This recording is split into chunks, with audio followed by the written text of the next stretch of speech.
Chers amis, chers abonnés, bonjour. Aujourd'hui, on va parler de l'obsession des ex, mais on va en parler sur un terrain clinique. On va prendre ce problème-là, qui en est un, par un abord clinique.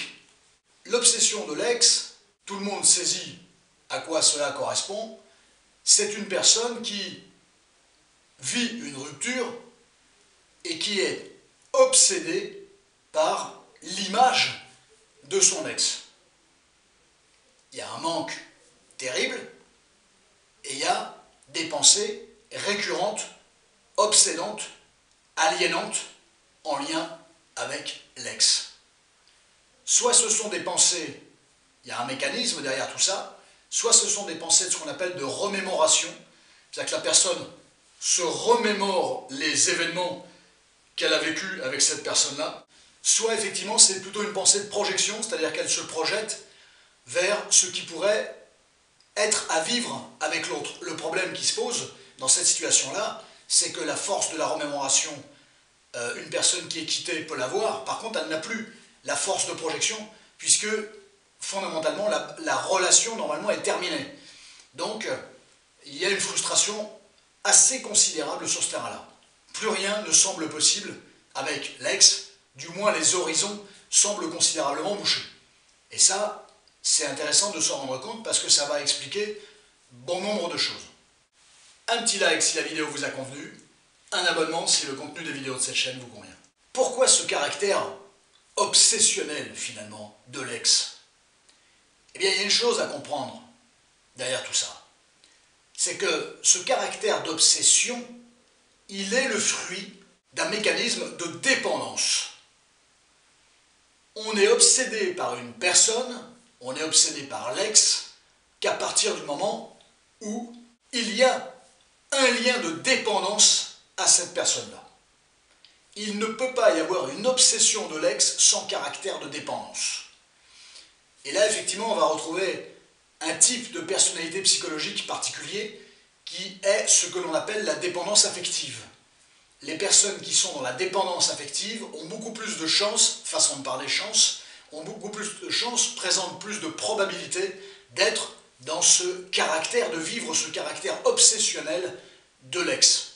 Penser à leurs ex toute la journée après une rupture, au point d'ailleurs que plus rien d'autre n'a de sens, puisque seul l'ex occupe, habite, accapare leurs pensées, pour ne pas dire leurs actions.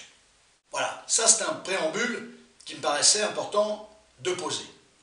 Ensuite, ce qui va nous intéresser, ce n'est pas la personne de l'ex, c'est la mécanique, c'est le caractère de dépendance. La dépendance, ce qui la caractérise, bien souvent dans la clinique, c'est ce qu'on va appeler l'addiction.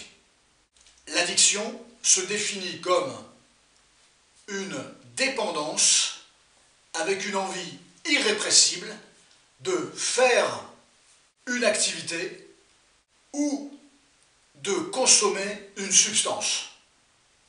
Ce qui caractérise aussi cette définition de l'addiction, c'est que malgré tous les efforts qu'une personne est susceptible de faire, de réaliser pour tenter de se départir de cet objet-là, de cette substance-là ou de cette activité-là, il n'y parvient pas. Il devient donc dépendant d'une activité ou d'une substance, pour ne pas dire d'un objet. Il n'y a pas de substance sans objet. La substance est un objet, palpable. Les conséquences de cette dépendance sont multidimensionnelles et délétères. On trouve une perte de contrôle, une grande souffrance, et les conséquences sont notoires sur les activités professionnelles, relationnelles, personnelles, autrement dit, conséquences multidimensionnelles. Le propre de l'addict, autrement dit du dépendant, c'est qu'il ne pense qu'à une chose exclusive. Il a un objet exclusif en tête, ou une activité, ou une substance, il a un objet. Pourquoi j'insiste autant sur ce mot d'objet? Là, c'est pas anodin, vous pensez bien. Parce que, qu'est-ce qui caractérise l'objet? C'est quoi un objet? Alors vous allez penser forcément à un objet physique, fondamentalement, pas de souci. Mais vous verrez que la définition de l'objet est bien plus ample que cela. Par exemple, l'objet peut être défini par ce qui peut être perçu par les sens. Voilà, par nos 5 sens. Tout ce qui peut être perçu par un de nos 5 sens peut prendre la valeur d'un objet. Cette définition est corroborée par d'autres qui vont dans le même sens et qui vont être utiles dans notre développement. En astronomie, l'objet, c'est un corps céleste. D'abord, c'est joli, mais il y a un mot qui parle beaucoup, c'est le mot corps. Céleste, éventuellement, c'est agréable, mais c'est surtout le mot corps. Et vous verrez que le mot corps, il est très utile dans notre développement. En physique, on parle de tout corps lumineux dont le système optique permet de former l'image, de créer une image, l'image de l'objet. En philosophie, l'objet, c'est le contenu de nos pensées. L'objet, c'est la chose même qui est pensée.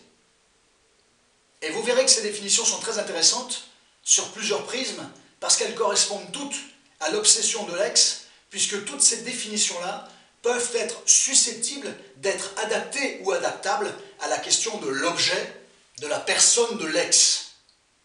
Il n'est pas question de voir l'objet au sens de la chose. Une personne n'est pas une chose, mais effectivement de voir l'objet comme une substance susceptible d'être déterminée par les sens, susceptible d'être un corps céleste, susceptible d'être un corps lumineux, et susceptible d'être une matière à penser, une matière à la pensée, l'objet de la pensée. L'obsession de l'ex, c'est bien l'objet de la pensée. Il n'y a pas d'objet sans sujet.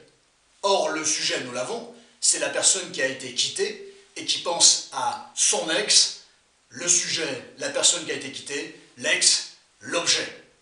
Il n'y a pas d'objet sans sujet. L'objet, il n'est pas à entendre comme une chose ici, mais il est l'objet de ma pensée. Il est l'objet de mon obsession. Il est l'objet de ma dépendance. Il est l'objet de mon manque. L'ex est l'objet de ma dépendance. Il est l'objet de mes pensées. Il est l'objet de ma projection. Il est l'objet de ma perception. Il est un objet qui répond à mes 5 sens. Je peux l'entendre, je peux le voir, je peux le sentir, je peux le toucher. L'ex est bien un objet au sens le plus large de sa définition. En psychanalyse, au sens freudien du terme, on parle beaucoup de la relation à l'objet. On parle souvent d'objet d'amour.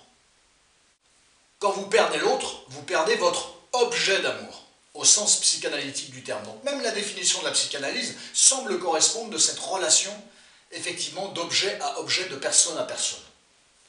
Nous ne sommes pas dans l'objet chose, nous sommes dans l'objet au sens le plus noble du terme, comme la définition de la langue française est susceptible de le donner, tout comme la définition mathématique, la définition physique, la définition philosophique et la définition psychanalytique. Mais une fois que cet objet il est perdu, l'être humain est dans le manque, il est dans l'absence de l'objet, il est dans la perte de l'objet, avec la blessure narcissique que ça peut générer, le désarroi que ça peut générer. Et si cette personne est dépendante de l'objet, vont se mettre en place effectivement des mécanismes propres de ceux de l'addiction, qui n'est que, ou qui ne sont que, ni plus ni moins, des mécanismes de dépendance et d'organisation d'une existence en lien avec cette dépendance. Pensée obsessionnelle, rumination et tout ce qui s'ensuit. Mal-être, souffrance, manque, il y a même des crises de manque. Comment s'en passer? Comment apprendre à s'en passer? Plus on essaye de s'en passer, plus ça revient à la surface. Bien souvent, l'addict, qu'est-ce qu'il fait? Il dort pour essayer de gagner un peu de tranquillité. Qu'est-ce qui va se passer? Il va rêver. Il va rêver de quoi? Il va rêver de l'objet. Il va rêver de sa matière à dépendance. Autrement dit, vous l'avez saisi, hein, l'obsession de l'ex, c'est une addiction. C'est une vraie addiction, c'est une vraie organisation addictive qui ne dit pas son nom. Même si des fois, dans le langage usuel, il y a des gens, pour plaisanter ou pas d'ailleurs, je suis addict à mon ex. Je suis addict à toi. J'ai besoin de toi. C'est dit. Mais on ne se rend pas compte que, effectivement, ça a une valeur clinique. Les gens le disent, le mentionnent dans le langage usuel sans se rendre compte que ça a une valeur clinique. De toute manière, un mot qui est utilisé par l'être humain, c'est déjà très clinique. Dire à quelqu'un je suis addict de toi, je ne peux plus me passer de toi, ça veut déjà tout dire. Et ce sont souvent des gens dans la dépendance affective qui vont parler de ça. Une fois que l'être humain est dans le manque de l'objet, il va avoir des souffrances, il ne va penser qu'à ça. Plus on demande d'ailleurs socialement parlant, c'est pour ça que la relation avec la famille, les amis devient très compliquée pour quelqu'un qui est quitté, parce que fondamentalement, on va lui dire « Mais allez, vas-y, passe à autre chose, pense à autre chose, fais ci, fais ça ». Et en fait, fondamentalement, ça fait l'effet inverse, c'est-à-dire que la personne se referme sur elle-même, ne se sent pas comprise, s'enferme sur elle-même, et les autres, effectivement, la jugent aussi. « Oh, mais tu fais pas l'effort, mais tu ne donnes pas les moyens, ainsi de suite. » Donc, il y a un mécanisme de culpabilité qui se met en place aussi, ce dont la personne qui souffre de ça n'a absolument pas besoin à ce moment-là. Néanmoins, malheureusement, c'est souvent comme ça que ça se met en place. Cette addiction, ces pensées, elles génèrent quoi? La personne, elle est habitée 24 heures sur 24 par le fait de faire une activité ou consommer une substance. Autrement dit, là, c'est remplacé par de penser, de récupérer l'objet, de se rapprocher de l'objet.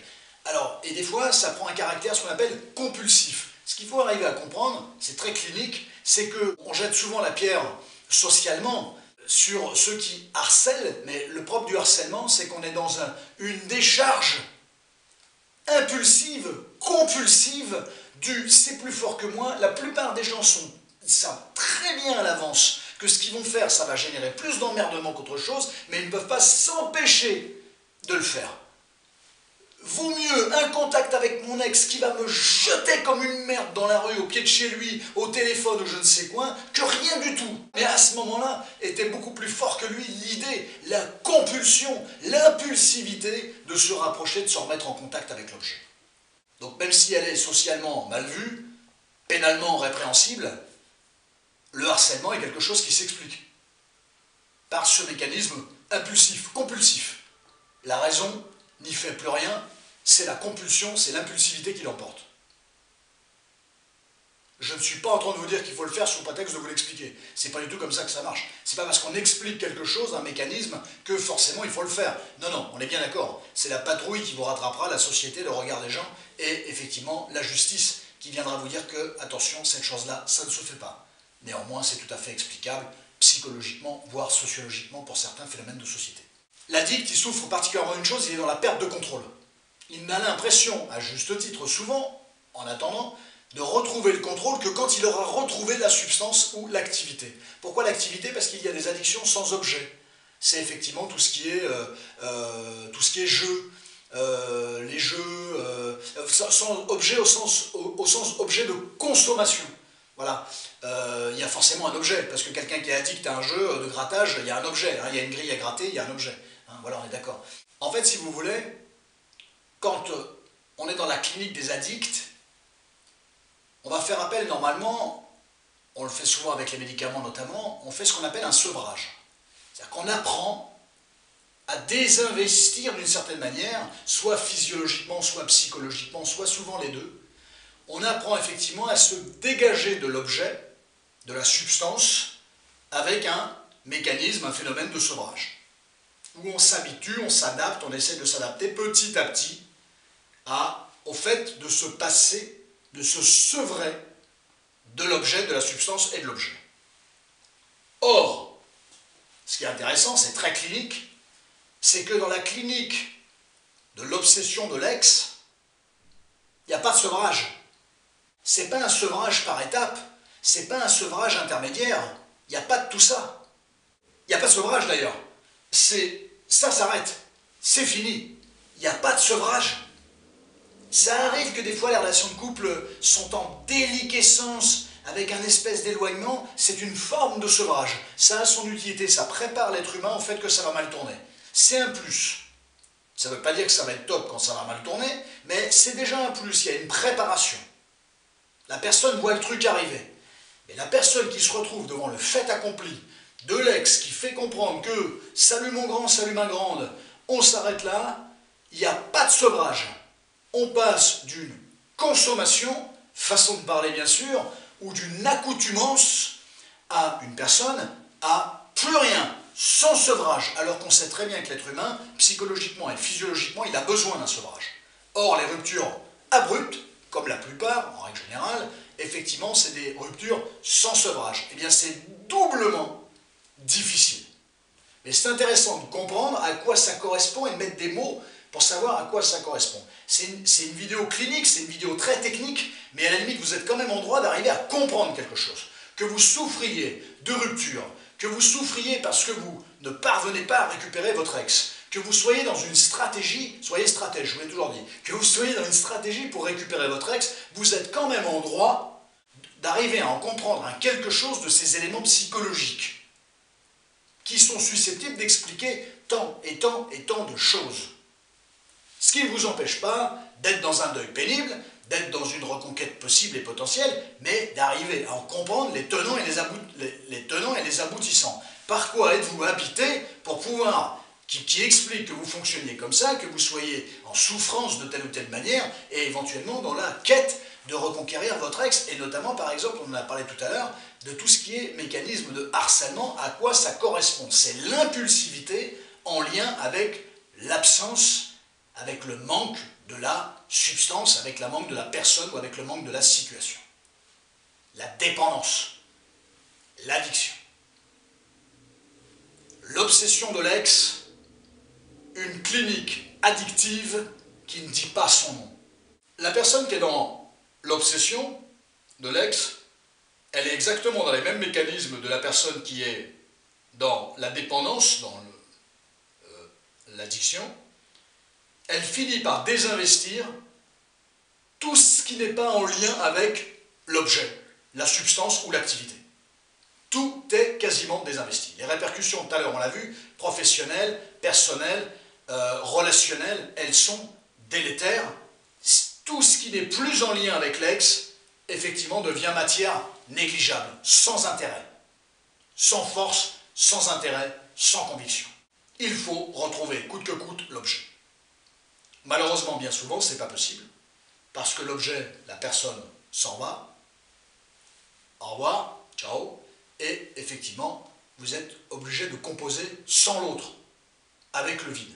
Alors un vide potentiel à remplir, d'où les fameuses relations de pansement dont nous avons déjà parlé dans une vidéo il n'y a pas très longtemps. Ce qu'il faut arriver à comprendre en règle générale, c'est qu'en fait, on va le dire autrement, on va le penser autrement, on va approfondir la chose. On n'est pas dépendant de l'objet, on n'est pas dépendant de la substance, on n'est pas dépendant d'une activité, les jeux notamment. Il y en a des dépendances, vous imaginez même pas. Vous imaginez même pas. Le téléphone portable à l'iPhone, c'est une dépendance, les gens ne s'en rendent même pas compte. Ils sont addicts à souhait, ils sont 4 ou 5 heures là-dessus, sur leur téléphone. Les jeux vidéo, ainsi de suite, c'est une dépendance. Ceux qui sont porno-addicts, c'est une dépendance. Les dépendances à la bouffe, on en a parlé. Tout ce qui est substance, hein, l'alcool, le shit, les opiacés, tout ça, la drogue, les drogues dures, ainsi de suite. Voilà, tout ça. Il y en a des dépendances. Vous imaginez même pas le nombre de dépendances qu'il peut y avoir. Vous imaginez pas. Donc, fondamentalement, c'est pas à tout ça dont on est dépendant. On est dépendant, vous allez voir, c'est subtil, mais vous l'êtes. On est dépendant non pas de l'objet, de la substance, de l'activité, de la personne. On est dépendant à ce que l'objet nous procure la sensation, le bénéfice qu'on tire de la présence, de la substance, de l'activité ou d'une personne. On n'est pas addict à un objet, précisément. Mais comme seulement cet objet peut nous permettre effectivement de bénéficier des effets que ça procure, que ça nous procure, on n'a pas le choix. Pour obtenir ces effets-là, on est obligé de passer par l'objet, l'activité, la substance. On n'est pas vraiment addict à l'objet. Si on approfondit le propos, on est addict à ce que l'objet nous procure. En général du bien-être, qui est un formidable faux problème, parce que c'est un bien-être qui est d'abord précaire, puisqu'il repose sur un grand vide, en règle générale, quelque chose à combler dans la vie, hein, quelque chose qui ne fonctionne pas bien, hein, sinon nous ne serions pas addicts, nous sommes bien d'accord. Donc combler un vide, combler un manque, il y a toute l'histoire de chacun qui peut parler là-dedans, on ne rentrera pas dans le détail parce qu'à chacun son histoire, bien évidemment, mais fondamentalement, c'est surtout ça qu'on va rechercher. C'est la sensation, la perception que l'objet, l'activité, la personne nous procure. La clinique de l'ex, c'est la même chose. On est dépendant de la personne pour ce qu'elle est, certes, mais surtout pour ce qu'elle nous procure, la personne. C'est ça la véritable dépendance. Qu'est-ce qui se passe? Quand il y a une dépendance affective, en général, avec le trouble dont on parle depuis tout à l'heure, c'est-à-dire une addiction à l'ex, une addiction à la personne, une addiction à l'amour, on est bien d'accord avec ce que ça procure, on se rend compte de deux choses. La première, c'est que les gens, quand ils vont essayer de tenter de trouver une solution, et qu'avec l'ex ça ne marche pas, ils vont tenter de trouver un dérivatif. Mais le problème, c'est qu'ils vont effectivement déclencher un autre mécanisme, un autre phénomène de dépendance, avec un autre objet. Ils vont devenir dépendants à autre chose. Alors bien souvent dans la souffrance, on va chercher un truc qui nous permet d'aller mieux, on va retrouver en numéro 1 les médicaments, où effectivement on peut devenir très très dépendant des médicaments parce qu'ils nous font du bien, donc ils nous procurent quelque chose. On va retrouver, alors il peut y avoir les drogues dures, les opiacés, les drogues douces, voilà.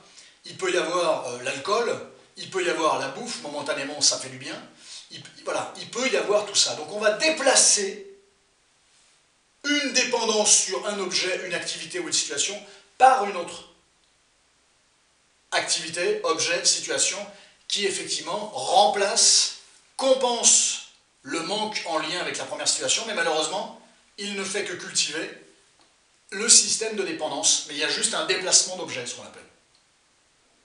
Malheureusement, on reste toujours addict, peut-être plus à l'ex, bon, tant mieux, tant pis, mais en tout cas, on devient addict à autre chose. Le problème de la dépendance, c'est que on perd notre libre arbitre. On est drivé par l'objet, l'activité, la substance, et non plus par notre véritable désir de faire, d'œuvrer de telle ou telle manière. On est pris par l'objet. C'est l'objet qui finit par driver votre vision des choses, vos besoins. On perd en libre arbitre, on perd en liberté finalement. La dépendance, quelle qu'elle soit, nous fait perdre en liberté. Et ça, c'est un drame. Le dépendant souffre énormément. Et pour régler son problème de dépendance, il substitue finalement à une autre activité de dépendance sans s'en rendre compte, mais qui malheureusement le maintient dans la dépendance. Le maintien dans la dépendance avec un autre objet, une autre substance, une autre activité, fait qu'on est dans un mécanisme de compensation. Et puis ça permet effectivement d'avoir une main sur un objet qui ne peut pas nous quitter. Cette dépendance, et c'est ce que ça procure, on en a parlé tout à l'heure, la véritable dépendance, c'est pas à l'objet, c'est à ce qu'il procure, c'est momentané. C'est momentané. Une fois que l'état de plénitude est passé, ça recommence. Il y a un état de tension qui se met en place, et de nouveau, il faut trouver une solution pour amenuire, rassurer, canaliser cet état de tension. Voilà pourquoi, effectivement, le propre de l'addiction, c'est qu'il y a quelque chose qui se met en place quasiment au quotidien, voire plusieurs fois par jour. Tout ça est complètement logique.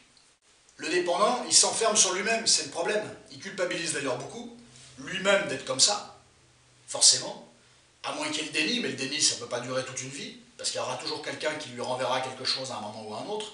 Et surtout, il n'en parle plus de sa dépendance, il ne parle pas de ça, parce que d'abord, il s'est rendu compte que les gens ne le comprenaient pas, les gens le culpabilisaient, les gens le fragilisaient encore plus, donc il s'enferme sur lui-même, et c'est bien le problème.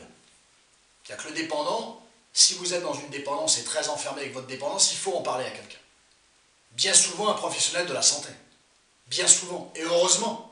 Il faut essayer de le comprendre, bien évidemment, à quoi correspond-il dans votre histoire, mais il faut essayer de le comprendre, de le juguler, de le tempérer, de l'accepter, d'en parler, d'en faire quelque chose, sinon c'est obsessionnel, ça tourne en boucle. Vous savez très bien que la pensée, pour la pensée, c'est pas structuré, c'est pas structurant et structuré. Par contre, si c'est verbalisé, ça devient beaucoup plus structuré et a fortiori structurant. Voilà. Donc, ne restez pas enfermé avec votre rapport de dépendance à un objet, une activité, quel qu'il soit. La clinique, l'obsession de l'ex, est une clinique à part entière, de manière absolument incontestable, c'est une clinique de l'addiction. On y retrouve exactement tous les mécanismes, sans exception de l'addiction. Tous les mécanismes. Et elle répond effectivement à toutes les définitions que l'on a vues ensemble tout à l'heure. Elle répond effectivement à la définition philosophique, psychanalytique, scientifique et grammaticale. Le problème de la perte de l'objet, de l'addiction, de ce culte de l'objet, c'est qu'en général, il y a très grand risque, c'est l'estime de soi. À partir du moment où on est totalement dépendant d'un objet, alors si c'est momentané, ça va. Hein, une rupture très difficile, pendant 3 mois vous avez la tête dans le sac, ok, 3 mois ça va, 3 mois dans la vie d'un homme ou d'une femme, c'est pas énorme. Voilà. Mais si ça dure des mois et des mois et des mois et des mois, 6 mois, 1 an, 2 ans, là c'est la véritable catastrophe. Vous perdez en estime de vous-même. Parce que l'estime de vous-même, votre assise, votre confiance n'est pas suffisante pour arriver effectivement à égaler ce problème de relation à l'objet, et voire même à la dépasser, à la surmonter. Et plus vous êtes face à effectivement quelque chose psychiquement qui l'emporte sur vous-même, sur votre confiance, qui ne vous permet pas de remonter, plus il y a quelque chose effectivement de désarçonnant, de désappointant. J'y arrive pas, j'y arriverai jamais. Ce qu'on se dit au bout de 3 mois, ça ne veut pas dire qu'au bout de 6 ou au bout de 9 ou au bout d'un an, on ne va pas y arriver. Mais si on se dit, ce qu'on se dit au bout de 6 ans, ou, 6 ans, oui, c'est la catastrophe. Ce qu'on se dit au bout de 6 mois ou au bout d'un an, effectivement, on se dit, mais si ça fait 1 an que je ne suis pas tiré d'affaire, ça va être chaud, je ne vais pas y arriver. Acceptez la période de difficulté, mais voyez aussi votre progression. Il devrait y avoir toujours une petite progression en lien avec une rupture. C'est ça qui vous permettra de vous en sortir. C'est pas top, vous souffrez, mais vous sentez que vous souffrez un petit peu moins qu'au départ. C'est comme ça que la plupart des gens s'en sortent en règle générale. Par contre, vous avez souvent des gens qui vous diront, moi j'ai une rupture, j'ai mis 3 ans à m'en remettre, j'ai mis 1 an et demi à m'en remettre, j'ai mis 2 ans à m'en remettre, et ainsi de suite. Ça c'est énorme. Et pendant 2 ans, voilà, ils s'en remettent pas. Ils sont bloqués. Et l'estime et la valeur d'eux-mêmes, on ne peut pas dire qu'elles soient paroxystiques. Qu'est-ce qu'on va retrouver aussi? La clinique des addicts, des dépendants, il y a des caractéristiques, bien évidemment.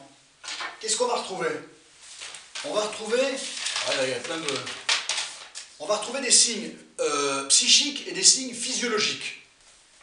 Signes psychiques, irritabilité, anxiété, rumination, impossibilité de concentration, envie de rien, plus confiance en vous, je n'y arriverai pas, l'hypersensibilité, l'incompréhension, se sentir seul et incompris, une baisse de volonté, ça ce sont des troubles psychiques, totalement en lien avec une rupture et notamment en lien avec la dépendance affective, en lien avec la personne qui a rompu avec vous.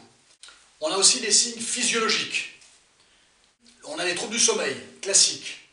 On a les maux de tête, classiques. Après une rupture, il y a beaucoup de gens qui présentent ce genre de symptômes. On a les troubles du transit, classiques aussi également. On a la nausée, bien évidemment. On a une fatigue excessive, des troubles physiologiques, autrement dit des symptômes ou des syndromes. Le syndrome étant un ensemble de signes cliniques, vous le savez. On a la perte d'appétit, qui est un grand classique. Les gens ne dorment plus et ne mangent plus. C'est souvent ce qu'ils disent. Je me sens mal, je ne mange plus, je dors plus, je pense à mon ex toute la journée. Voilà, c'est vraiment des signes physiologiques. Voilà. Ou on a des gens qui dorment énormément aussi. On a ça. Et le problème, c'est qu'ils dorment énormément, ils rêvent, plus on dort, plus on rêve. Ils rêvent, et de quoi ils rêvent? De leurs ex. Voilà, ça c'est le problème. Voilà. Ou de la substance pour les addicts. Mais fondamentalement, on a fait clinique commune entre l'addiction et l'obsession de l'ex. Et il n'y a pas d'obsession sans objet, et il n'y a pas d'obsession sans dépendance à l'objet. Donc nous sommes au cœur, bienvenue, au cœur des méandres psychiques, n'est-ce pas? Et au cœur d'une compréhension exacerbée des choses. Et on a un mal-être, voilà, physiologiquement, cette sensation de mal-être, de vide, voilà, et qui est bien sûr est en lien avec le caractère de dépendance. Voilà. On a été exhaustif, c'est formidable, on a su être le plus large possible, et cette vidéo, non seulement le nécessitait, mais je dirais le méritait aussi d'une certaine manière. C'était une vidéo technique, comme je les aime, comme vous les aimez, j'espère. Que vous arriviez à en saisir quelque chose, et je sais que vous avez saisi quelque chose. Chers amis, chers abonnés, chers collègues, comme c'est une vidéo très clinique, il faut bien que je m'adresse aussi un peu aux collègues, j'ai pris beaucoup de plaisir, comme d'habitude, à vous parler de tout ça. La vidéo sera assez longue, je pense, mais à la limite, c'est pas un sujet qu'on peut traiter de manière simple, ça. Donc soit on dépouille tout, on décortique tout, et on en prend le temps, ou soit on fait ça, on vulgarise, mais ça c'est pas forcément mon truc, et quand on vulgarise quelque chose qui est très technique, qui est très clinique, fondamentalement, soit on comprend rien, soit ça devient un non-sens total, soit c'est même pas la peine de le faire surtout. Moi c'est ça que je vois. J'espère qu'elle vous apportera quelque chose. Je reste près de vous. Vous avez toute ma confiance. Chers amis, chers abonnés, Je vous dis à très bientôt. Prenez soin de vous. Prenez grand soin de vous.